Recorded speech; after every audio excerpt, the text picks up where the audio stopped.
నమస్తే, welcome to ANN వార్తాపత్రికల వార్తా విశ్లేషణకి స్వాగతం. నేను మీ లక్ష్మీ నరహరి శెట్టి. ముందుగా మహాదినపత్రిక చూద్దాం. మహాదినపత్రికలు ఏం ప్రచురించారో చూద్దాం. మంత్రి సీతక్కపై రాహుల్ ప్రశంసల వర్షాన్ని కురిపించారు. సమ్మక్క సారలమ్మ వీరగాథ తెలుసుకున్న రాహుల్ వచ్చే జాతరకు ఖచ్చితంగా వస్తానని ఖర్గే రాహుల్ చెప్పారని కూడా ప్రచురించారు. ఇక జాతిపిత అని చెప్పుకోవడానికి కేసీఆర్కు సిగ్గుండాలని ఎమ్మెల్యే కడియం శ్రీహరి తీవ్రమైన వ్యాఖ్యలు చేశారు. అది కూడా ప్రచురించారు. ఇక్కడ హైదరాబాద్ నుంచి పాకిస్తాన్కు ఫోన్, చెంచెల్గూడ జైలు నుండే భారీ కుట్రకు ప్లాన్ అని ఉగ్ర సంస్థ వ్యూహం పసికట్టిన నిఘా టీం అని కూడా ప్రచురించారు.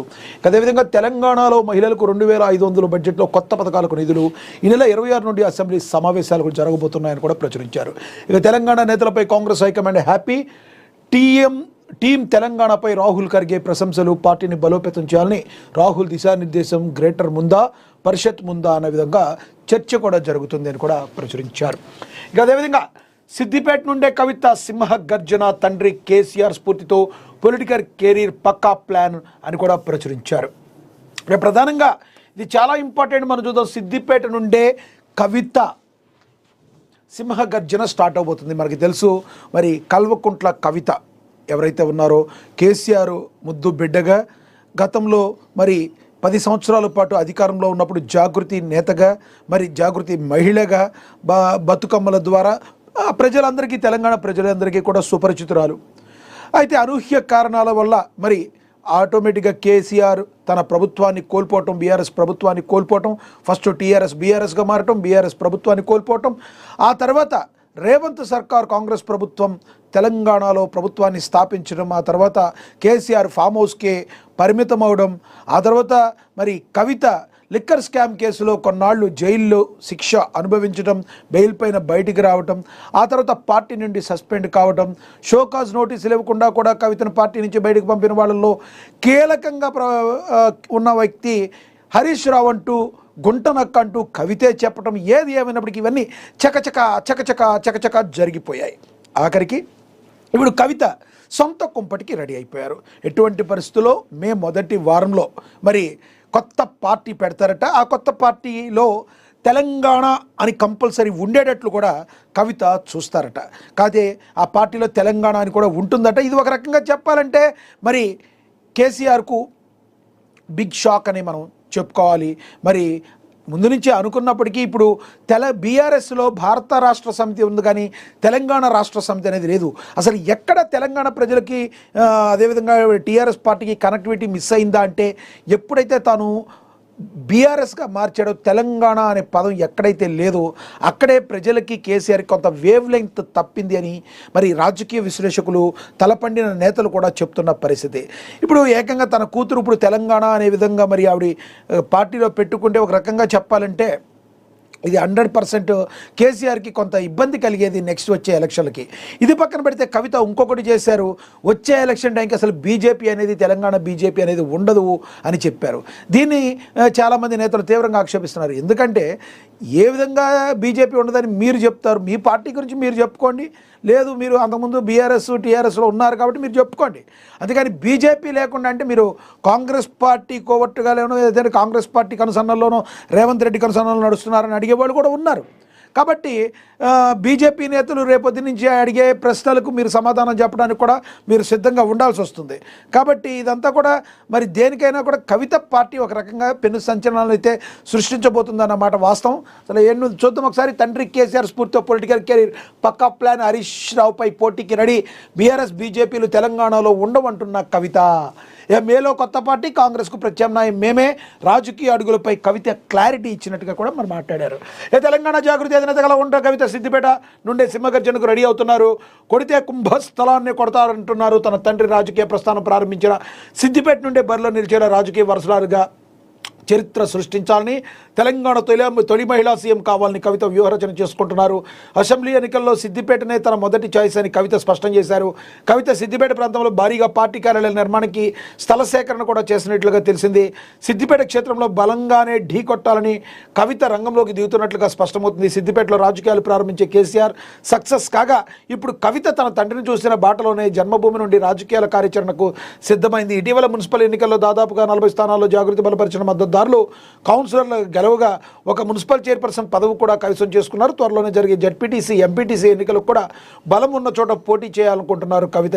ఇక మే మొదటి వారంలో పార్టీని మరి ప్రకటించే అవకాశం ఉంది, ప్రకటిస్తాము మంచి రోజు చూసుకుని అని కల్వకుంట్ల కవిత చెప్పారు. మనం మాట్లాడుకున్నట్టుగానే కవిత ఒక సెన్సేషన్ అయితే క్రియేట్ చేయబోతున్నారు. ఇక్కడ ఇంకోటి కూడా గమనించాలి, మీరు అసలు బీజేపీ పార్టీ ఉండదంటున్నారు. If it is BJP party లేకుండా మీరు చేయాలనుకుంటే మరి కేటీఆర్ గారు కూడా మీ సోదరుడు, ఏమాత్రం తక్కువడేం కాదు ఆయన. మరి మీరు కాంగ్రెస్ మీరు ఉంటారని మీరు చెప్తుంటే మరి ఒకవేళ బీఆర్ఎస్ అదేవిధంగా బీజేపీ ఒక్కటైతే ఆ తర్వాత మరి మీ పరిస్థితి ఎట్లా ఉంటుందో మీరు కూడా ఒకసారి ఆలోచించుకోవాలని చెప్పి అనే రాజకీయ నాయకులు కూడా ఉన్నారు. మీరేమనుకుంటున్నారు? అసలు కవిత మాట్లాడే మాటల్లో వాస్తవం ఉందంటారా? కవిత వచ్చే సార్వత్రిక ఎన్నికలకి అసలు సీఎం రేంజ్కి ఎదుగుతుందంటారా? కమెంట్ బాక్స్ అప్పుడు కమెంట్ అయితే చేయండి. ఇక అదేవిధంగా తెలంగాణలో మహిళలకు 2500 బడ్జెట్తో కొత్త పథకాలు నిధులు. ఈ నెల 26 నుండి అసెంబ్లీ సమావేశాలు. రేవంత్ రెడ్డి సర్కార్ మరో ఎన్నికల హామీ అమలు దిశగా కసరత్తు మొదలుపెట్టింది. మహిళల కోసం ఇప్పటికే అమలు చేస్తున్న పథకాలు సూపర్ హిట్ కాగా ఇప్పుడు మహిళలకు 2500 పథకంపై ప్రకటనకు కసరత్తు చేస్తున్నారు. ఈ మేరకు ఈ నెల 28 అసెంబ్లీలో ప్రవేశపెట్టే బడ్జెట్లో ప్రకటన దిశగా చర్చలు సాగుతున్నట్లుగా సమాచారం అందుతుంది. తెలంగాణ అసెంబ్లీ సమావేశాలు ఈ నెల 26 నుండి ప్రారంభం కానున్న 28న 2026-27 వార్షిక బడ్జెట్ను ప్రభుత్వం అసెంబ్లీలో ప్రవేశపెట్టనుంది. మొదటి రోజు ఉభయ సభలను ఉద్దేశించి రాష్ట్ర గవర్నర్ జిష్ణుదేవ్ వర్మ ప్రసంగించనున్నారు. మరుసటి రోజు గవర్నర్ ప్రసంగానికి ధన్యవాదాలు తెలిపే తీర్మానంపై చర్చ జరగనుంది. ఈసారి సభను 10 నుండి 15 రోజుల పాటు నిర్వహించాలని ప్రభుత్వం అయితే యోచిస్తున్నట్లుగా మరి మనకి స్పష్టమవుతుంది. మరి ఈ సభకైనా కేసీఆర్ వస్తారా, వచ్చి మళ్ళీ తూతూ మంత్రంగా వెళ్ళిపోతారా? అసలు బడ్జెట్లో మరి రాష్ట్ర ప్రభుత్వం ఏ విధంగా కేటాయించబోతుంది అన్న విషయాన్ని అందరికీ కొంత ఉత్కంఠగా మారే అవకాశం అయితే స్పష్టంగా అయితే కనబడుతుంది. ఏది ఏమైనప్పటికీ కూడా మరి 2500 రూపాయలు ఏదైతే హామీ ఉందో ప్రతి మహిళకి ఇచ్చే హామీ అది నెరవేర్చే దిశగా బడ్జెట్ను కూడా ప్రవేశపెట్టబోతున్నారు. ఇదందరూ కూడా తెలంగాణ ప్రజల మహిళలందరికీ కూడా కొంత ఆనందాన్ని కలిగించే విషయం. చూడాలి మరి ఏ విధంగా కాంగ్రెస్ పార్టీ మరి కాంగ్రెస్ ప్రభుత్వం ఏ విధంగా ఉండబోతుంది. మరి వచ్చే అసెంబ్లీ సమావేశాల్లో ఈ బడ్జెట్లో ప్రవేశపెట్టే అవకాశం అయితే ఉందని స్పష్టంగా అర్థమవుతుందని కూడా ప్రచురించారు. ఇక అదేవిధంగా తెలంగాణ నేతలపై కాంగ్రెస్ హైకమాండ్ ఫుల్ హ్యాపీ. ఎందుకుంటారు హ్యాపీగా? ఎందుకంటే ఏ ఎన్నికలు పెట్టినా గెలుస్తున్నారు. ఎంపీ ఎలక్షన్లో సత్తా చాటారు. గతంతో పోలిస్తే 8 సీట్లు తెచ్చుకుని సత్తా చాటారు. ఆ తర్వాత ఉప ఎన్నికలు ఎక్కడ పెడితే అక్కడ సత్తా చాటారు. సత్తా చాటం కంటే వారు వన్ సైడ్ అయిందనే చెప్పుకోవచ్చు. ఆ తర్వాత ఉప ఎన్నికల తర్వాత పంచాయతీరాజ్ ఎన్నికల్లో కూడా అద్భుతమైన విజయాలు సాధించారు. చాలా అద్భుతమైన విజయాలు సాధించారు. ఆ తర్వాత మరి పంచాయతీలదేముంది, మీరు మున్సిపాలిటీలో గెలవండని తొడలు కొట్టిన బీజేపీ బీఆర్ఎస్ నేతలకి ఇస్తూ ఇది మేము రాజకీయం చేస్తే ఈ విధంగా ఉంటుంది. రేవంత్ రెడ్డి మున్సిపల్ ఎన్నికల్లో తన సత్తా చాటింది. మరి అద్భుతంగా మున్సిపాలిటీల్లో తన కాంగ్రెస్ జెండా ఎగురవేయడంలో రేవంత్ సర్కార్ మరి బాగా కలిసి పనిచేసి ఒక టీం వర్క్గా అద్భుతమైన విజయాన్ని కాంగ్రెస్కు అప్పచెప్పారు. వెరసి ఇప్పుడు వస్తున్న జిహెచ్ఎంసీ ఎన్నికలు కావచ్చు, జడ్పీటీసీ ఎన్నికల్లో కావచ్చు మరి అదేవిధంగా ముందడుగు వేయాలని, అయితే ఏది ముందుకు వెళ్ళాలనే విషయంలో కూడా ప్రభుత్వం తర్జనపడుతుంది. ఏదేమైనప్పటికీ కూడా కాంగ్రెస్ ఏదైతే ఈ పర్ఫార్మెన్స్ ఏదైతే ఉందో చాలా హ్యాపీగా రాహుల్ గాంధీ ఉన్నారు, హైకమాండ్ అయితే ఉంది. అద్భుతంగా మరి రేవంత్ సర్కార్ ముందుకు తీసుకువెళ్తున్న తీరు, రేవంత్ రెడ్డి అన్నీ తన భుజస్కంధాలపై వేసుకుని మంత్రులను ఏకతాటిపైకి తీసుకువచ్చి మరి అసలే కాంగ్రెస్ పార్టీలో వాక్ స్వాతంత్రం ఎక్కువగా ఉంటుంది. ఎవరి అభిప్రాయాలు వాళ్ళు బాహటంగానే చెప్తూ ఉంటారు. అలాంటి వాటిని కూడా ఏకతాటిపైకి తీసుకొచ్చి ముందుకు వెళుతున్న తీరు నా భూతో నా భవిష్యత్ అనే విధంగా రాహుల్ గాంధీ మరి మెచ్చుకుంటూ మరి అయితే జరిగింది. ఏది ఏమైనప్పటికీ కూడా మరి రేవంత్ సర్కార్ అద్భుతంగా చేసిందని చెప్పి రాహుల్ గాంధీ అయితే కొనియాడారు.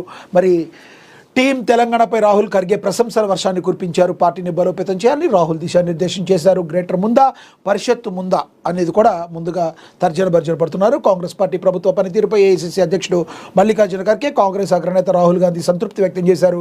ప్రభుత్వ పథకాల అమలు తీరును అడిగి ఏఐసీసీ నేతలు తెలుసుకున్నారు. సంక్షేమ పథకాలపై ప్రజలు అభిప్రాయం తెలుసుకోవాలని రాహుల్ గాంధీ సూచించారు. వరి ధాన్యం సాగు కొనుగోలుకు సంబంధించిన విషయాలపై రాహుల్ ఖర్గే ప్రత్యేకంగా ఆరా తీశారు. తెలంగాణ ఆయిల్ పామ్ పంటను ప్రోత్సహిస్తున్నట్లుగా మంత్రి తుమ్మల నాగేశ్వరరావు పేర్కొన్నారు. రైతు సంక్షేమ విషయంలో కాంప్రమైజ్ కావద్దని ఏఐసీసీ నేతలు సూచించారు. పార్టీని బలోపేతం చేయాలని రాహుల్ దిశానిర్దేశం చేశారు. తెలంగాణలో ఇటీవల జరిగిన మున్సిపల్ ఎన్నికల్లో వచ్చిన ఫలితాలు చాలా బాగున్నాయని ఏఐసీసీ నేతలు ప్రశంసించారు. గ్రేటర్ ఎన్నికలు ముందు జరపాలా లేదా ఎంపీటీసీ జడ్పీటీసీ ఎన్నికలు ముందు జరపాలా? అనే అంశం కేబినెట్లో చర్చించి నిర్ణయం తీసుకోవాలనే అభిప్రాయానికి నేతలు వచ్చేశారు. శాఖల వారీగా మంత్రుల నిర్ణయాలని రాహుల్ అడిగి తెలుసుకున్నారు. అసెంబ్లీ పార్లమెంట్ ఎన్నికల్లో ప్రభుత్వ వ్యతిరేకత ఉంటుంది కాబట్టి గెలవచ్చని, కానీ లోకల్ బాడీ ఎన్నికల్లో గెలవాలంటే క్షేత్రస్థాయిలో బలంగా ఉండాలని ఖర్గే మార్గనిర్దేశం చేశారు. నేతలు సమిష్టిగా పనిచేస్తే అద్భుతమైన ఫలితాలు ఉంటాయని మంత్రులంతా నిరూపించారని రాహుల్ గాంధీ కితాబిచ్చారు. సీఎం రేవంత్ రెడ్డిని ప్రత్యేకంగా అభినందించారు. దేశంలో ఏ రాష్ట్రంలో లేని విధంగా టీం తెలంగాణపై, తెలంగాణ పనితీరు ఫలితాలపై రాహుల్ సంతోషం వ్యక్తం చేశారు. సమీక్ష సందర్భంగా ముఖ్యమంత్రి రేవంత్ రెడ్డి 2047 విజన్పై పవర్ పాయింట్ ప్రజెంటేషన్ ఇచ్చినట్లుగా తెలుస్తుంది. ఓవరాల్గా రాహుల్ అయితే మరి చాలా హ్యాపీగా ఉన్నారు ఈ విషయంలో కూడా ప్రచురించారు. ఇక అదేవిధంగా విజయారెడ్డి ఆత్మహత్య కేసు ఒక కొలిక్కి వచ్చింది. చనిపోవడానికి అసలు కారణం ఇదే అని 2 నెలలుగా మానసిక ఒత్తిడి బాగా గురైందని కూడా మనకి తెలుసు. మరి సెన్సేషన్ క్రియేట్ చేసిన విజయారెడ్డి ఏదైతే ఉందో తన 2 పిల్లలతో కలిపి ఆత్మహత్య చేసుకున్న తీరు తెలుగు ప్రజలందరినీ కూడా ఒక రకంగా ఆశ్చర్యానికి గురి చేయించింది. నిజంగా చెప్పాలంటే అయ్యో పాపం అనేవాళ్ళు ఈటెల రాజేందర్ లాంటి నేత కూడా మరి తీవ్రంగా కలత చెందారు అది జరిగిన విషయాన్ని. మనిషి అనేవాడు ఎంత ఒత్తిడిలోకి వెళ్తే ఎలాంటి పరిస్థితుల్లో ఏం నిర్ణయాలు తీసుకుంటాడో తెలవని పరిస్థితి. ఇలాంటి పరిస్థితులను ఎవరైనా కూడా ఒత్తిడిని అధిగమించాలి అని చెప్పి మరి పెద్దవాళ్ళు తలపడిన వాళ్ళందరూ కూడా చెప్తున్న పరిస్థితి, డాక్టర్లందరూ కూడా చెప్తున్న పరిస్థితి.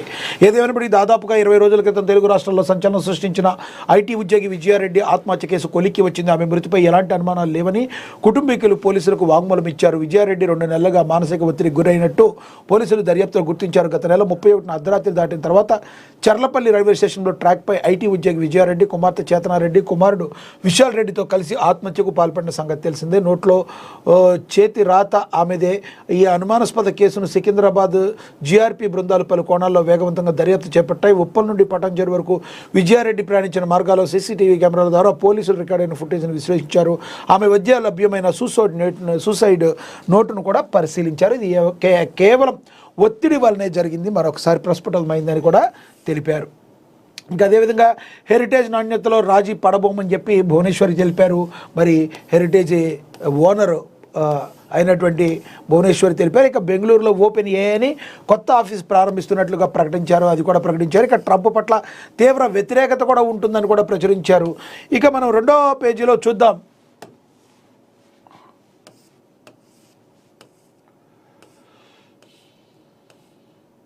కొత్త పాలకవర్గంపై కోటి ఆశలు. మరి అభివృద్ధి దిశగా వేగం పెంచాలన్న ప్రజల డిమాండ్. మౌలిక వసతులు, పారదర్శకత, మరి పాలనపై ప్రత్యేక దృష్టి అవసరమని, ఎన్నికల హామీలు అమలు చేయడం అసలైన పరీక్ష అని చెప్పి వేములవాడ పట్టణ ప్రజలైతే మరి కోరుకుంటున్నారని కూడా ప్రచురించారు.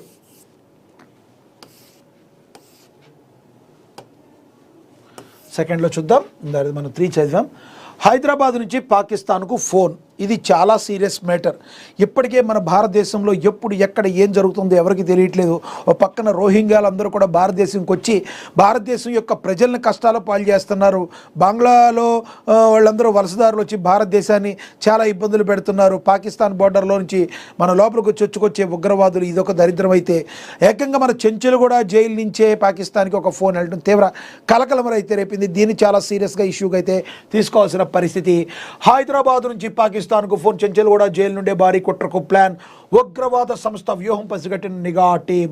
ఓ దారుణం అయితే తప్పింది. హైదరాబాద్లోని జైలు నుండే ఓ భారీ కుట్రకు ప్లాన్ చేసిన ప్లాన్ బయటపడింది. అరెస్ట్ అయి నగరంలో చెంచల్గూడ జైల్లోకి ఉన్న వ్యక్తి ఏకంగా జైలు నుండే పెద్ద ప్లానే వేశాడు. ఈ కుట్ర ఇప్పుడు వెలుగులోకి వచ్చింది. గత దసరా పండుగ రోజున హైదరాబాద్లో వరుస పేలుళ్లకు ప్రణాళిక చేసి విధ్వంసం సృష్టించేందుకు ప్రయత్నించారన్న ఆరోపణల కేసులో 3 పోలీసులు అదుపులోకి తీసుకున్నారు. ముసారంబాగ్కు చెందిన అబ్దుల్ జాహెద్ అలియాస్ మోటు, అక్బర్బాగ్కు చెందిన మొహమ్మద్ సమాయుద్దీన్ అలియాస్ అబ్దుల్ సమీ, మజా హసన్ ఫరూక్ అలియాస్ మాజులు పోలీసులు అరెస్ట్ చేశారు. వీరి సెల్ ఫోన్ను స్వాధీనం చేసుకున్నారు. అంతకుముందు ముసారాంబాగ్, చంపాపేట్, మలక్పేట్ తదితర ప్రాంతాల్లోని పలు నివాసాల్లో పోలీసులు మెరుపు దాడులు చేశారు. అయితే ప్రస్తుతం చెంచల్గూడ జైల్లో ఉన్న లష్కరే తోయిబా ఉగ్రవాది జాహెద్ ఈ మధ్య తరచుగా పాకిస్తాన్లో ఉన్న తన సోదరుడు మాజీద్తో తరచూ ఫోన్లో మాట్లాడుతున్నట్లుగా దర్యాప్తు సంస్థలు గుర్తించినట్లుగా సమాచారం. ఈ విషయాన్ని నిర్ధారించేందుకు నిఘా వర్గాల బృందం ఈ నెల 17వ హైదరాబాద్ నగరానికి వచ్చినట్లుగా తెలుస్తుంది. నగరంలో మరోసారి భారీ కుట్రకు లష్కరే తోయిబా ప్లాన్ చేస్తుందని నిఘా వర్గాలు అనుమానం వ్యక్తం చేస్తున్నాయి. ఇందుకు అవసరమైన నియామకాలు కూడా చేపట్టారని, అవసరమైన ఆర్థిక సహాయం పాకిస్తాన్ నుండి అందినట్టు అప్పట్లోనే జాహెద్ పోలీసులు ఎదుట స్వచ్ఛందంగా అంగీకరించారు. మరోవైపు ఈ విషయంపై ఆరాతీగా జైలు నుంచి మజిద్ ఫోన్ మాట్లాడుతున్న విషయంలో ఎలాంటి అనుమానం లేదని నిఘా విభాగానికి చెందిన ఒక అధికారి స్పష్టం చేశారు. ఇంత దారుణంగా ఉంది. ఏకంగా జైలు నుంచి ఫోన్ మాట్లాడే పరిస్థితి వచ్చింది అంటే మన జైళ్ళు ఏ రకంగా ఉన్నాయి, అసలు ఏ విధంగా ఉన్నాయని ప్రజల్లో అనేక అనుమానాలు అయితే మరి రేకెత్తిస్తున్నాయి. మరి మొన్న జరగాల్సిన దసరాకే ఏదో కుట్రకి ప్లాన్ చేశారు. ఆ కుట్ర ప్లాన్లో భాగంగా ముగ్గురిని అరెస్ట్ చేశారు. భారతదేశంలో ఉండి భారతదేశం అన్నం తిని భారతదేశంలో ఉంటూ ఈ దేశాన్ని నెత్తిరోడేటట్టు చేస్తున్న ఉగ్ర మోకల్ని ఏ రకంగా శిక్షించాలి, ఏ రకంగా ఉంచాలి, ఇలాంటి వారిని గురించి అసలు మీరేమనుకుంటున్నారు కింద కామెంట్ బాక్స్ రూపంలో కామెంట్ చేయండి. ఒకటి నేనైతే చెప్తాను, 100% భారతదేశంలో ఉండి భారతదేశానికి వ్యతిరేకంగా మాట్లాడి దేశ సార్వభౌమాధికారాన్ని వినియోగించుకుంటూ భారతదేశాన్ని నెత్తిరోడెట్ చేసే ఇలాంటి పిచ్చ సన్నాసులకి మతోన్మాదులకి తగిన శాస్తి జరగాలి. వీళ్ళని హ్యాంగింగ్ చేయాల్సిన బాధ్యత అయితే 100% ఉంది. ఇలాంటి వారిని వదిలిపెట్టకూడదు. అసలు భారతదేశం శాంతి సౌభ్రాతృత్వాలకు నెలవు అని ఎవరైతే అంటారో మరి భిన్నత్వంలో ఏకత్వం అనుకోవటమే మన రాజ్యాంగం రాసుకుంటమే మన తప్ప. ఈరోజు వరకు ఎప్పుడు కూడా స్వతంత్రం వచ్చిన దగ్గర నుంచి నెత్తిరోడుతూనే ఉన్నాం. ఇప్పటికీ కూడా మరి ఇలాంటి పరిస్థితులు ఉన్నాయి అంటే ఒక్కొక్కసారి మంచితనం కూడా చేతకానితనంగా ఉంటుంది. మనం అలాంటి పొజిషన్లోనే ఉన్నాం. మనమే గన కఠినంగా ఉండి పక్క దేశాలు ఏ రకంగా కఠినంగా ఉన్నాయో మనం కూడా అలాగే కఠినంగా ఉంటే ఈ రోజున నేను నా ఏదో మంచితనం అని ఒక గీత గీసుకుని, అదేదో ఎండమూరు వీరేంద్రనాథ్ చెప్పినట్టు ఒక గీత గీసుకుని నేను నా ఏదో మంచితనం, ఎవరికి కావాలి మన మంచితనం అన్నట్టుగా మరి ప్రజల్లో ఒక వ్యతిరేక విప్లవ భావాలు అయితే రాకముందే ఇలాంటి వాటిని అరికట్టాలి. 100% భారతదేశాన్ని ఈ ఉగ్రవాదుల కబంధ హస్తాల్లోంచి బయటకు తీసుకురాకపోతే మాత్రం మనం చాలా భారీ మూల్యం అయితే చెల్లించకుండా వస్తుంది. ఇది పెద్ద దూరమేమీ లేదు. ప్రజలారా మేర్కోండి, మీ చుట్టుపక్కల ఏం జరుగుతుందో తెలుసుకోండి, మీ చుట్టుపక్కల వారి మీద కన్నేసి ఉంచండి. ఏ మాత్రం అనుమానం వచ్చినా ఎమ్మటనే కూడా మరి పోలీసులకు తెలియపరచాలి. నాకేం కాదులే, అపార్ట్మెంట్లో వెళ్ళామా, తలుపు వేసుకున్నామా, మూసుకున్నామా కాకుండా పక్కన ఏం జరుగుతుందో ఒక్కొక్కసారి తెలుసుకోవాల్సిన బాధ్యత ఉంది. ఇప్పటికీ మన భారతదేశంలో ఉన్నారు కాబట్టే ఇలాంటివి బయటపడుతున్నాయి. నేను ఎవరిని ఏమంటలేదు. మనందరం కూడా మన వ్యక్తిగత బాధ్యతగా తీసుకుని దేశ భద్రత గురించి కూడా ఆలోచించాల్సిన అవసరం ఈ విషయంలో ఉంది. ఇలాంటి ఉగ్రమూకల్ని ఇలాంటి ఉగ్రవాదిలాగా మారటానికో ఉగ్రవాదికి సపోర్ట్ చేసే వాళ్ళ మైండ్లో రావాలన్న వణుకు పుట్టే విధంగా కొన్ని ఆర్టికల్స్ కొన్ని రాజ్యాంగంలో కొన్ని సవరణలు అయితే తీసుకురావాల్సి ఉంది. ఓట్ బ్యాంక్ రాజకీయాలను మానేయండి రాజకీయ నాయకులారా.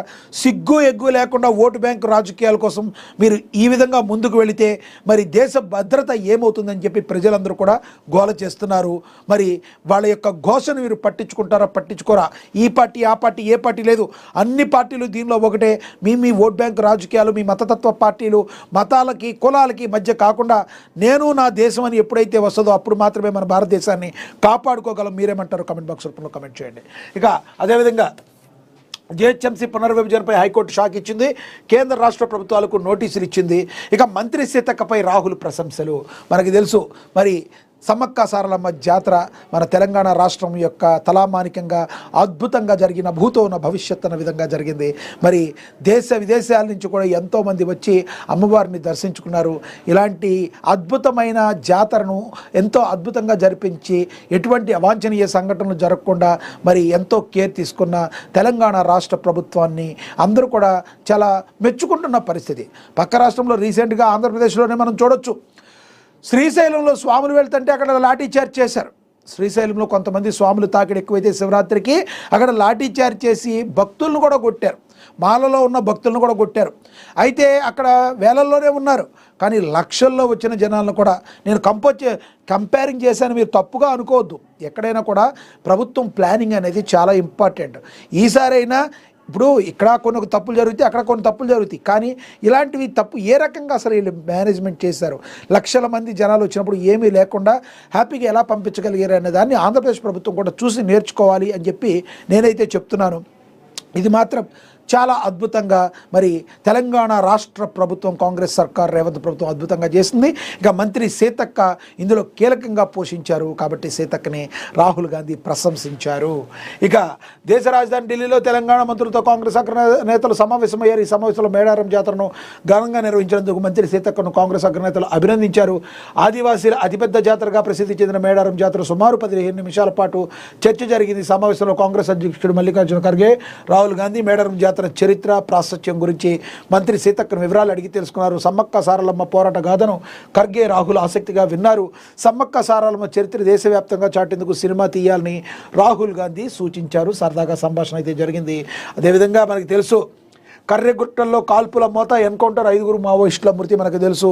మరొక కొంత సమయం మాత్రమే డెడ్ లైన్ ఉంది. ఆపరేషన్ కగార్ పేరిట కేంద్ర ప్రభుత్వం నిర్వహిస్తున్న ఈ మావోయిస్టుల ఏరివేత కార్యక్రమం మరి జరుగుతుంది. దీనిలో భాగంగా 5,000 మంది సిఆర్పిఎఫ్ జవాన్ని తీసుకొచ్చి జల్లెడ పడుతున్నారు. దీనిలో భాగంగా 5 మరి మావోలు మృతి చెందారు. తెలంగాణ ఛత్తీస్గఢ్ సరిహద్దుల్లో దట్టమైన అటవీ ప్రాంతమైన కర్రెగుట్టలో గురువారం ఉదయం భారీ ఎన్కౌంటర్ చోటు చేసుకుంది. భద్రతా దళాలకు మావోలకు మధ్య జరిగిన భీకరమైన ఎదురుకాల్పులో 5 మావోలు మరణించినట్లుగా సమాచారం. మృతుల సంఖ్య ఇంకా పెరిగే అవకాశం ఉందని అధికార వర్గాలు అయితే భావిస్తున్నాయి. మరి ఎప్పటికి ఇది ఆగుద్దో మరి చూడాల్సిన పరిస్థితి. ఇక మార్చి 15లోగా నామినేటెడ్ పోస్టులు భర్తీ అవుతాయని రాజగోపాల్ రెడ్డి అంశంపై చర్చ పిసిసి చీఫ్ మహేష్ కుమార్ గౌడ్ వెల్లడించారు. మరి నామినేటెడ్ పోస్టులను భర్తీ చేస్తామని తెలంగాణ టీపీసీ చీఫ్ మహేష్ తెలిపారు.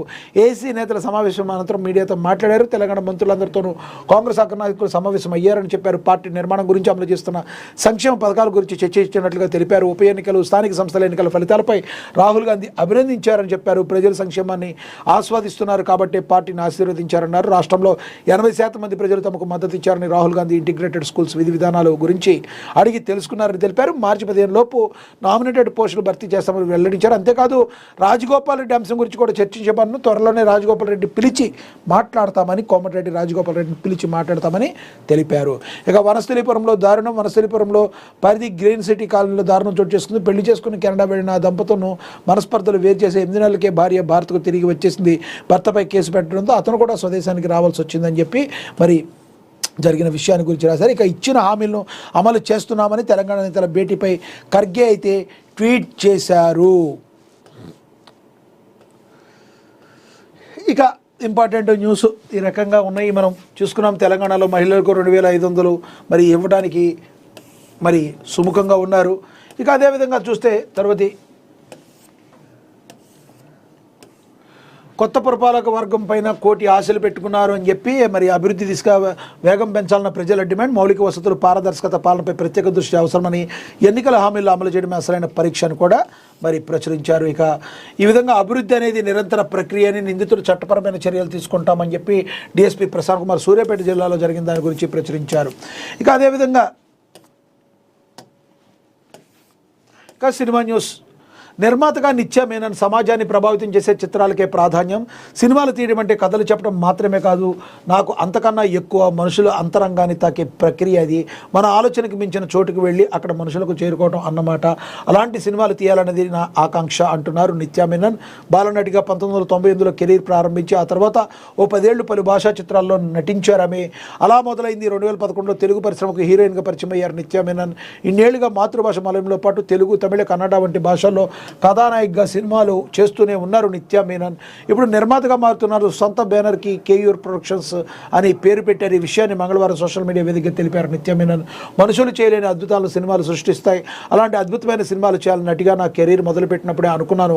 ఇప్పుడు నిర్మాతగా కూడా నాది అదే ఆలోచన. సమాజాన్ని ప్రభావితం చేసే కథలు తెరపైకి తీసుకురావాలనేది నా లక్ష్యం. కథకు, పాత్రలకు ప్రాధాన్యం ఇచ్చే సినిమాలు ఈ బ్యానర్ నుంచే వస్తాయని నిత్య మేనన్ పేర్కొన్నారు. అయితే ఈ బ్యానర్పై నిర్మించిన తొలి సినిమా గురించి వివరాలు ఇంకా ఏమీ కూడా తెలియచేయలేదు. ఒక రకంగా చెప్పాలంటే నిత్య మేనన్ చాలా అద్భుతమైన నటి, మంచి పేరు అయితే తెచ్చుకున్నారు. తెలుగులో కూడా ఆమెకంటూ ఒక సపరేట్ ఫ్యాన్ ఫాలోయింగ్ అయితే ఉంది. ఎందుకంటే ఆమె 2 కళ్ళతోనే హావభావాల్ని నటింపించేటట్టు చేసి హావభావాలను చేసి చూపిస్తారు. అది అద్భుతంగా ఉంటాయని చెప్పి ఇప్పటికే ఆమెకి ఒక ఫ్యాన్ బేస్ అయితే ఉంది. ఇక ఓటీటీలో బోల్డ్ అండ్ ఫన్ మూవీ స్ట్రీమింగ్ అవుతుందని, ఒకే కారణంతో ఐబొమ్మ రవికి బెయిల్ వచ్చిందని కూడా మరి చెప్పారు. మనకి తెలుసు సినిమా పైరసీ కేసులో మరి ఐబొమ్మ రవికి బెయిల్ అయితే వచ్చింది. ఆ కారణం ఏంటంటే సినిమా పైరసీ కేసులో ఐబొమ్మ రవిని 90 రోజుల తర్వాత చెంచులగూడ జైలు నుంచి విడుదలయ్యాడు. దీంతో సినిమా లవర్స్ తమకు మద్దతుగా పోస్టులు పెడుతున్నారు. రవి అరెస్ట్ అయిన రోజు నుంచే సోషల్ మీడియాలో సపోర్ట్గా నిలిచారు. ఒక సమయంలో ఏకంగా పోలీసులపై మీమ్స్ చేశారు. దీంతో హైదరాబాద్ సిపి సజ్జనార్ కూడా కమెంట్ చేశారు. ఉచితంగా సినిమాలను అందిస్తున్నారనే కారణంతో అలాంటి వారిని ప్రేక్షకులు ప్రోత్సహించకూడదని ఆయన హితవు పలికారు. సినిమాల పైరసీ వ్యవహారంలో ఐబొమ్మ రవిపై పోలీసులు 5 కేసులు నమోదు చేశారు. ఆపై అతని పాస్పోర్ట్ కూడా సీజ్ చేశారు. రవి కారణంగా ఇండస్ట్రీకి వేల కోట్ల నష్టం వచ్చిందని సినీ పెద్దలు చెప్పుకొచ్చారు. దీంతో రవి ఇక విడుదల కాలేడని నెటిజన్లు క్లారిటీ ఇచ్చారు. అయితే రవికి తాజాగా బెయిల్ రావడానికి ప్రధాన కారణం పోలీసులు అని కమెంట్లు వినబడుతున్నాయి. అరెస్ట్ అయిన 90 రోజుల తర్వాత కూడా పోలీసులు ఛార్జ్షీట్ వేయకపోవడం వల్లనే ఐబొమ్మ రవికి బెయిల్ వచ్చింది. రవిని కస్టడీలోకి తీసుకుని పలుమార్లు విచారణ చేసినప్పటికీ పూర్తి వివరాలు పోలీసులు రాబట్టలేకపోయారు. అరెస్ట్ అయిన తర్వాత 90 రోజుల్లో ఛార్జ్షీట్ వేయకపోతే నిందితుడు బెయిల్ కోసం వెళ్ళొచ్చు. ఈ కారణంగానే రవికి బెయిల్ వచ్చింది. ఏదేవైతేనే ఐబొమ్మ రవికి అయితే బెయిల్ వచ్చింది. కానీ ఐబొమ్మ రవి చేసింది అయితే మాత్రం 100% రాంగ్. కానీ సినిమా పెద్దలందరూ కూడా ఆలోచించాల్సింది ఏంటంటే మీరు మీ సినిమా టికెట్ల రేట్లు కానీ సినిమాను సామాన్యుడికి అందుబాటులో ఉంచండి. లేకపోతే ఇలాంటి ఐబొమ్మ రవి లేకపోతే ఇంకో బొమ్మ రవియో ఇంకో బొమ్మ రాజో ఎవడో ఒకడు వస్తాడు. కాబట్టి దీని సినిమా పెద్దలు నిర్మాతలు అందరూ కూడా ఆలోచించాల్సిన పరిస్థితి. ఇక మిరాకిల్ చేద్దామంటున్న హెబ్బా పటేల్ అని కూడా మరి ప్రచురించారు. ఓవరాల్గా దీనికి సంబంధించి ఈరోజు మహాదినపత్రికలు ఏవైతే ఇంపార్టెంట్ న్యూస్ ఉన్నాయో వాటిని చూసాం. ఇక అదేవిధంగా ఏపీ నుంచి ఆంధ్రజ్యోతి చూద్దాం. హెరిటేజ్పై అసత్య ప్రచారం ఆపండి, సాక్షికి ఢిల్లీ హైకోర్టు షాక్ ఇచ్చిందని ప్రచురించారు. హెరిటేజ్పై వివాదాస్పద కథనాలు తక్షణమే నిలిపివేయండి, ఆ కంటెంట్కి 24 గంటలు తొలగించండి, నివేదికలు ఇంటర్వ్యూలు చర్చలతో పాటు అన్ని లింకులు యాక్సెస్ నిలిపేయండి. సాక్షి మీడియాకు న్యాయస్థానం ఆదేశాలు ఇచ్చింది. ప్రతివాదులకు నోటీసులు జారీ 4 వారాల్లో జవాబు ఇవ్వాలని ఆదేశించింది. ఆ తర్వాత 2 వారాల్లో రీజైండర్ వేయాలని పిటిషనర్కు సూచించారు. నిజాయితీ పారదర్శకలే హెరిటేజ్కు పునాది అని చెప్పి నారా భువనేశ్వరి ట్వీట్ అయితే చేశారు. మరి జగన్ రోత మీడియాకు ఢిల్లీ హైకోర్టు ఎదురు దెబ్బ తగిలింది. హెరిటేజ్ ఫుడ్స్ సంస్థపై అసత్య దురుద్దేశపూరితమైన కథనాలు ప్రసారం చేయడంపై న్యాయస్థానం తీవ్ర ఆగ్రహం వ్యక్తం చేసింది. హెరిటేజ్ ఫుడ్స్పై వివాదాస్పదమైన అన్ని కథనాలు, నివేదికలు, ఇంటర్వ్యూలు, చర్చలు, డిజిటల్ కంటెంట్ను 24 గంటలలోపు తొలగించాలని ఆదేశించింది. దీనికి సంబంధించిన అన్ని లింకులు యాక్సెస్ను తక్షణమే నిలిపేయాలని స్పష్టం చేసింది. సాక్షి మీడియా తమపై అసత్య ప్రచారం చేస్తున్న అభ్యంతరకర కథనాలు, అసత్య వార్తలతో తమ పరువుకు భంగం కలిగిందని హెరిటేజ్ ఫుడ్స్ లిమిటెడ్ ఢిల్లీ హైకోర్టును ఆశ్రయించింది. ఇటీవల హర్యానాలో నమోదైన జరిమానా అంశాన్ని బోలేబాబా డైరీ, ఇందాపూర్ డైరీ వ్యవస్థారాన్ని హెరిటేజ్ ఫుడ్స్కు ముడిపెడుతూ సాక్షి మీడియా అసత్య కథనాలు ప్రచురిస్తుందని మరి మండిపడ్డారు. సాక్షి రోత మీడియా అని కూడా మరి ఇందులో ప్రచురించడం అయితే జరిగింది. ఇక అదేవిధంగా గ్లోబల్ ఏఏ హబ్గా మారుతుందని అసలు ఊహించలేదని, చదువుకున్న రోజుల్లో నా నగరం మీద వెళ్ళేవాడినని, విశాఖ అపార సామర్థ్యం ఉందని తెలుసని, అక్కడే గూగుల్ పూర్తి ఏఏ హబ్గా ఏర్పాటు చేస్తుందని, మరి అమెరికా భారత్ మధ్య 4 కొత్త సబ్సీ కేబుల్స్ ఢిల్లీ ఏఏ సమ్మిట్లో గూగుల్ సీఈఓ సుందర్ పిచాయ్ అయితే తెలిపారు. ఇక నేడు హస్తినకు చంద్రబాబు ఏఏ సదస్సుకు హాజరు. ఐబిఎం సహా పలు సంస్థలతో కీలక ఎంఓయూలు కుదుర్చుకోనున్నారు. ఏఐ ట్యూటర్ కోసం ఐఐటి మద్రాసుతోనూ ఏఐ లివింగ్ ల్యాబ్స్ ఏర్పాటుపై ప్రకటన. పలువురు పారిశ్రామిక దిగ్గజాలతో భేటీ కానున్నారు. ఇక ఉచితాలు ఎంతకాలం, రెవెన్యూ లోటున్న పెద్ద ఎత్తున ఎలా ప్రకటిస్తున్నారు, ఎన్నికల ముందే ప్రకటించడం బుజ్జగింపు కాదా అని సుప్రీంకోర్టు అక్షంతలు అయితే వేసింది. రాజకీయ పార్టీలన్నీ మీ సొంత లాభాన్ని మానుకొండయా, ఎందుకు మరి దేశంలో ఉన్న ప్రజలందరినీ ముష్టోళ్ళని చేస్తున్నారు? మిమ్మల్ని ఎవరు అడిగారు? మీ యొక్క స్వార్థపూరిత రాజకీయాల ప్రయోజనాల కోసం ఈ ఉచితాలను ఇంకా బంద్ చేయండి.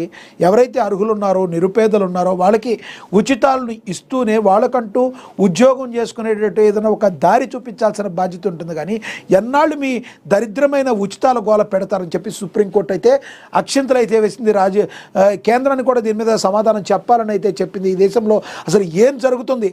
ఆర్థిక స్థాయి బాగున్నా భారీగా రాయితీలు, ఈ తరహా పందేరాలతో ఆర్థికాభివృద్ధికి దెబ్బ, అదనపు నిధులుంటే విద్యకు మళ్లించండి, వాటితో నిరుద్యోగ నిర్మూలన కృషి చేయండి, అందరికీ ఉచితంగా ఆహారం, సైకిళ్లు, విద్యుత్కు బదులుగా ఉపాధి మార్గాలను తెరవండి, ఆర్థికాభివృద్ధికి ఆటంకం కలిగించే విధానాన్ని పునఃసమీక్షించాల్సిన సమయం వచ్చిందని చెప్పి సుప్రీంకోర్టు అయితే చెప్పింది. దీన్ని 100% మనం స్వాగతించాలి. ఎంతకాలం ఈ రాజకీయ పార్టీలు ఫ్రీ కరెంట్ అంటాడు ఒకడు, ఫ్రీ బస్ అంటాడు ఒకడు, ఆ రాష్ట్రంలో బాగోయిందంటే ఈ రాష్ట్రంలో తీసుకొస్తాడు. ఏంటయ్యా మీ రాజకీయ పార్టీల కోసం మీ దౌర్భాగ్యమైన రాజకీయం కోసం ప్రజలందరినీ కూడా యువకులందరినీ కూడా ఎముకలు కుళ్ళిపోయిన యువకుల్లాగా చేసి ఈ దేశానికి ఎవరిని ఇద్దామనుకుంటున్నారు? రానున్న రోజుల్లో ఇదే విధంగా చేస్తే దేశం మొత్తం అస్తవ్యస్తం అయిపోయి మనం ఇక్కడ అడుక్కునేది పోయి విదేశాలకు వెళ్ళి మనం ముష్టడుక్కోవాల్సి వస్తుంది. కాబట్టి ఎక్కడైనా లేనోడు ఎవడన్నా ఉన్నాడంటే వాడికి ఏ రకంగా సంపాదించుకోవాలన్న దారి చూపించండి. బ్యాంకుల ద్వారా చిన్న చిన్న అప్పులు ఇవ్వండి. వ్యాపారం చేసుకునేవాడైతే ప్లాట్ఫామ్ మీద ఏ రకంగా అమ్ముకోవాలో చూపించండి, ఎంకరేజ్ చేయండి. అంతేగాని ఎన్నాళ్ళయ్యా ఉచితాలంట అని చెప్పి మరి సుప్రీంకోర్టు చాలా సీరియస్ అయింది. ఇది 100% నిజం. సుప్రీంకోర్టు ఈ ఆదేశాలని రాజకీయ పార్టీలన్నీ పాటించాలి. ప్రజలారా మీరైతే మార్పు రావాలి. మీలో మార్పు రానంతకాలం ఇలాంటి దౌర్భాగ్యమైన పరిస్థితుల్లోనే అందరూ ఉంటారనే మాట వాస్తవం. ఇక తప్పులన్నీ బాబువే. కల్తీతో వైసీపీకి సంబంధం లేదు. చంద్రబాబు వైపు 4 వేలు చూపిస్తుంటే 1 వేలు నా వైపు చూపిస్తే ఎలా? సానుకూల మీడియాతో జగన్ 3 గంటల 45 నిమిషాల ప్రసంగం. బడ్జెట్పై మాట్లాడతారని తొలుత మీడియా సమాచారం. కానీ హెరిటేజ్పై తీవ్ర ఆరోపణలు. కల్తీపై సిట్ నివేదిక మీద కప్ప దాటు మరోసారి జగన్ డైవర్షన్ పాలిటిక్స్ అని ప్రశ్న. జగన్మోహన్ రెడ్డి గారు అన్నీ సవ్యంగా మాట్లాడితే మనం ఆశ్చర్యపోవాలి. ఆయన ఎప్పుడు ఈ రకంగానే చేస్తారనే మాట వాస్తవం అధ్యక్ష. ఇది నిజంగా వాస్తవం. ఎందుకంటే జగన్మోహన్ రెడ్డి గారు అసలు మీడియా తెగ వస్తున్నారు ఈ మధ్య మీడియా ముందుకు. అదేంటో ఆశ్చర్యంగా 2019 నుంచి 2024 వరకు ఎప్పుడు ఆయన మీడియా ముఖమే చూపించాల, ఎప్పుడు ఒక ప్రెస్ మీట్ అటెండ్ కాల. ఎందుకంటే ఎవరన్నా ఏదైనా క్వశ్చన్ అడిగితే ఏం చెప్పాల్సి వస్తుందని భయం కావచ్చు, మరి ఏదైనా కావచ్చు. ఇప్పుడు మాత్రం విమర్శనాస్త్రాలు సంధించడానికి, అది కూడా తాను ఏదనుకున్నారో అది చెప్పి వెళ్ళిపోతారు. కానీ ఎవరైనా ఏదైనా ప్రశ్న అడిగారనుకో, ఆ తర్వాత చూద్దాం టైం అయిపోయింది అంటారు అని చెప్పి జగన్మోహన్ రెడ్డి గారు అంటారని చెప్పి మరి మనందరికి కూడా తెలుసు. మీరేమనుకుంటున్నారు అసలు జగన్మోహన్ రెడ్డి గారు నేను మాట్లాడిన మాటలు మరి ఏ రకంగా చూడాలి? ఆంధ్రజ్యోతిలో మాట్లాడిన మాటలు వాస్తవాన్ని మీరు నమ్ముతున్నారా? కింద కామెంట్ బాక్స్ రూపంలో కామెంట్ చేయండి. 3 గంటల అబద్ధాలు. చీజ్ ప్యాకెట్ చూసి నెయ్యి అంటారా? చీజ్కు నెయ్యికి తేడా తెలియని వాళ్ళు మీరు హెరిటేజ్ బల్క్ ఎవరికి నెయ్యి అమ్మొద్దు. జగన్ ఆరోపణలు ఒక్క లైన్ కూడా నిజం లేదని చెప్పి మరి హోంమంత్రి అనిత అయితే కౌంటర్ అయితే ఇచ్చారు. ఇంత దారుణంగా మీకు చీజ్కి నెయ్యికి కూడా తేడా తెలని మీరు ముఖ్యమంత్రులు ఏంటండి బాబు, మీకు దండోరా నాయన అని చెప్పి మరి ఆవిడ మాట్లాడటం జరిగింది. ఇక బేటన్ రాజు తమ్ముడు ఆండ్రూ అరెస్ట్ అని చెప్పి ఒకటి ప్రచురించారు. అలాగే ఏ దేశము చేయలేనిది భారత్ చేసి చూపింది. 140 కోట్ల మంది డిజిటల్ గుర్తింపు, విస్తృత యూపీఐ డిజిటల్ చెల్లింపుల వ్యవస్థ, 50 కోట్ల మందికి డిజిటల్ హెల్త్ ఐడీలు. ఇది ఒక నాగరికత అభివృద్ధి కథ అని కూడా ప్రచురించారు. ఇక ఉచితాలు ఎంతకాలం అని సుప్రీంకోర్టు మాట్లాడింది. ఓవరాల్గా ఇంపార్టెంట్ న్యూస్ ఏవైతే ఉంటే దాన్ని విఫలంగా విశ్లేషించే ప్రయత్నం చేశాం. ప్రజలకి ప్రభుత్వానికి వారధిగా ఉంటూ నిష్పక్షపాతంగా నిజాయితీగా వార్తలు ప్రచురించే ఏకైక పత్రిక మహాదిన పత్రిక. ఇప్పుడే డౌన్లోడ్ చేసుకోండి. ఇది వాటి వార్తాపత్రికల వార్తా విశ్లేషణ. నమస్తే.